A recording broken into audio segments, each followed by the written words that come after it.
Muito obrigado, senhor presidente. Quero começar o meu discurso desejando um feliz aniversário ao deputado Campos Machado, que Deus o abençoe, que dê muitos anos de vida e que consiga fazer nessa legislatura um excelente mandato. Tenho certeza de que terá o carinho de muitos deputados aqui dessa casa. Senhor presidente, eu subo a essa tribuna novamente para continuar o meu discurso do ponto onde eu parei. Porque por mais que os senhores, nobres deputados, acreditem que isso não é âmbito estadual, sim, nós estamos falando da questão do que se passou durante a época do regime militar e os impactos hoje no nosso Brasil, também aqui no estado de São Paulo. Para quem não sabe, houve o pagamento de indenização em parcela única a supostas vítimas do regime militar, né? E esse pagamento foi feito por intermédio da Secretaria de Justiça do Estado de São Paulo, autorizado pelo então governador, se eu não me engano, Geraldo Alckmin. Acontece que, naquele parâmetro, não existia o que nós temos hoje, que é o quê? Pessoas que questionam dentro do próprio parlamento. Até então nós só tínhamos apenas o deputado federal Jair Bolsonaro, mas hoje, graças a Deus, nós temos muitos parlamentares espalhados nas assembleias do Brasil afora e também no Congresso Nacional que vão questionar a respeito de para onde foram cada centavo pago às supostas vítimas do regime militar. Eu enviei um requerimento de informação ao secretário de Justiça, porém ainda não obtive resposta. E eu quero muito que o secretário venha a essa casa, como eu sei que fará aqui presença na Comissão de Direitos Humanos, porque nós precisamos saber para onde esse dinheiro foi. Uma vez que as últimas descobertas com relação ao envolvimento de pessoas que trabalharam de forma subversiva para derrubar o Estado, para derrubar os governantes do nosso país e instalar no nosso Brasil uma ditadura do proletariado, tem sido cada vez mais evidente. Os novos livros, as novas fontes, documentários, nós precisamos sim fazer um revisionismo histórico e saber aquilo que foi pago de forma indevida, porque isso é dinheiro público. Então, já que vocês querem trazer à tona as mágoas do passado que viveram o nosso país, vamos falar a respeito dos terroristas que iam às ruas e que espalhavam o caos, que explodiam bombas, que sequestravam autoridades, que invadiam bancos para poder roubar. Aqui a gente tem um exemplo vivo do Mário Cosel Filho, que infelizmente faleceu através de uma bomba que foi colocada por um grupo terrorista, pela qual então o presidente Dilma Rousseff fazia parte. Vamos falar a respeito dessas questões, dizer o absurdo que é um deputado federal, se eu não me engano do PSOL, um tal de Glauber Braga, no Congresso Nacional, exaltando terroristas como Carlos Marighella. Isso sim é um verdadeiro absurdo. Esse tipo de gente que deve ser condenada, representada no Conselho de Ética, ser levada a cabo porque estava assim, exaltando pessoas que defendiam terroristas, exaltando pessoas que defendiam guerrilhas, exaltando pessoas que simplesmente não tem a moral nenhuma para querer falar mal de Eduardo Bolsonaro. Sim, trouxe uma medalha de honra ao mérito legislativo paulista ao senhor deputado federal Eduardo Bolsonaro, a essa Assembleia Legislativa, porque eu sei que existem muitos deputados aqui, principalmente do Partido dos Trabalhadores, que têm inveja, têm dor de cotovelo, porque o deputado federal Eduardo Bolsonaro, ele é o deputado federal mais votado do Brasil. E deixa eu dizer uma coisa apenas para ficar aqui muito registrado. Muito digno que seja eleito o deputado federal mais votado do país, pois a profissão que exercia nos Estados Unidos é muito digna assim, sabe? Você fritar hambúrguer, você servir hambúrguer, isso é digno. O que não é digno é você ser prefeito e roubar o povo. O que não é digno é você ser ameaçado, sim, de forma do Ministério Público do Estado de São Paulo, vir a público e dizer que você cometeu improbidade administrativa. Isso não é digno. Então, deputado federal Eduardo Bolsonaro, fica aqui registrado mais uma vez, meus parabéns. A minha defesa que eu faço ao senhor não é uma defesa cega, porque o AI-5 ele veio para o nosso país não para implantar uma ditadura, mas sim para responder de forma tardia aquilo que os comunistas queriam fazer com o nosso Brasil. Eu tive aqui que ouvi ontem o discurso da nobre deputada Alicy Brandão, que eu tenho muito respeito pela deputada Alicy Brandão. Alicy Brandão é uma deputada muito querida dessa casa, ela faz parte do PCdoB, Partido Comunista do Brasil.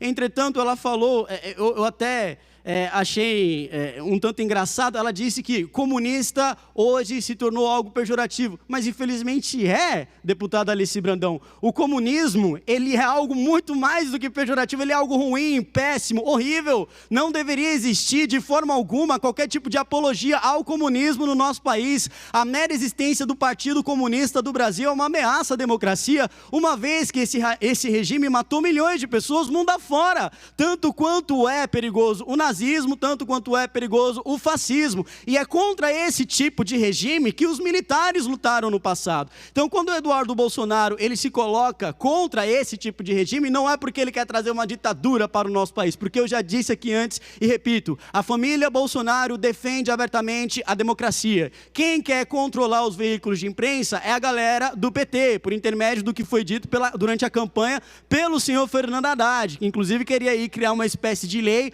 para poder fazer esse controle da mídia. Jair Bolsonaro não tem nenhum interesse em implantar no nosso país a ditadura. O que nós temos no nosso país, sim, uma ameaça feita todo santo dia, como trouxe aqui o vídeo do deputado Gil Diniz, são revolucionários, pessoas comunistas. Essas pessoas é que devem ser criminalizadas. E veja bem, elas devem ser criminalizadas pelo excesso de discurso, de ódio que fazem aqueles que são conservadores, onde já se viu levar por paredão, atirar uma boa cova, uma boa paz. Isso é um verdadeiro absurdo, senhores. Infelizmente, isso é disseminado sim todo santo dia, não só em palestras, como vocês viram, mas também nas salas de aula. Eles estão incrustados dentro das salas de aula, seja do ensino médio, seja do ensino superior, disseminando essa ideologia assassina e nojenta. Enquanto nós tivermos a ameaça comunista, e aqui no nosso país, infelizmente, institucionalizada, né? Que a gente tem aí o PCdoB, o PCB, o próprio PSOL, o PSTU, todos esses partidos que pregam abertamente o comunismo, fazendo apologia ao genocídio todo santo dia, querem ter moral para querer representar o deputado federal Eduardo Bolsonaro. Senhores, tomem vergonha na cara. A gente está vendo aí o próprio Glauber Braga querendo representar, quando ele mesmo chamou o Sérgio Moro de juiz ladrão. Isso foi quebra de decoro. Quando você não tem nenhuma prova para apresentar, como foi feito aqui pelo deputado que antecedeu os nossos discursos, você simplesmente chega e joga palavras ao vento, de forma leviana. Isso sim deve ser cobrado, uma acusação completamente injusta. E o que aconteceu com o deputado federal do PSOL foi simplesmente arquivada a representação contra ele no Conselho de Ética. A outra deputada do PT, um tanto desequilibrada no Congresso Nacional, que saiu esbarrando em todo mundo sabe o nome, né? A famosa, mas o que isso? Também foi representada no Conselho de Ética porque saiu empurrando geral lá no plenário do Congresso Nacional, na Câmara dos Deputados, e foi arquivado. Agora, por causa das palavras do filho do presidente da República, numa entrevista, senhores, os senhores simplesmente querem trazer um verdadeiro caos em cima de nada, em cima de absolutamente nada.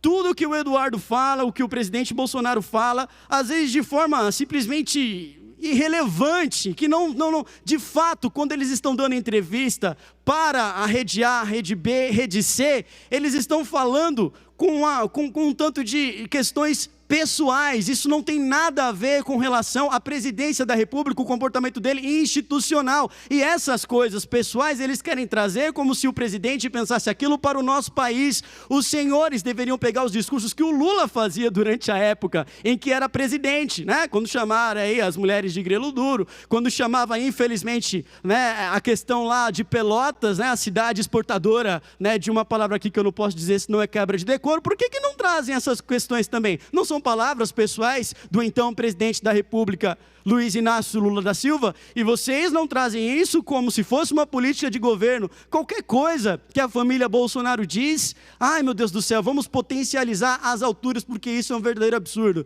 Potencializar o que tem sido de bom para o nosso país, o que tem trazido os investimentos. A gente está vendo aí Emirados Árabes Unidos, graças a Deus, investindo no nosso país, a aliança com os Estados Unidos da América, graças a Deus, investindo no nosso país. Todas essas questões não são potencializadas. A Bolsa de Valores, que nunca existiu tão alta agora na nossa história, o que é bem diferente durante a época do governo Dilma, isso não é potencializado. Por quê? Porque não interessa a oposição. A oposição, ela simplesmente fecha os olhos para a realidade sociedade e dá atenção para coisas pequenas, dá atenção para coisas que não têm absolutamente nada a ver. O nosso presidente, os filhos do nosso presidente estão sim construindo um grande país, um grande Brasil, e não interessa o quanto os senhores gritem, chorem, tentem desmentir, tentem trazerem verdades, nós vamos conseguir sim trazer para o nosso país aquilo que durante anos o PT nunca conseguiu, que é dignidade para o povo brasileiro. E deixo aqui registrado mais uma vez, para concluir, senhor presidente, quero uma resposta do secretário de Justiça do Estado de São Paulo. A quem foram pagas as indenizações em parcelas únicas, de fato, para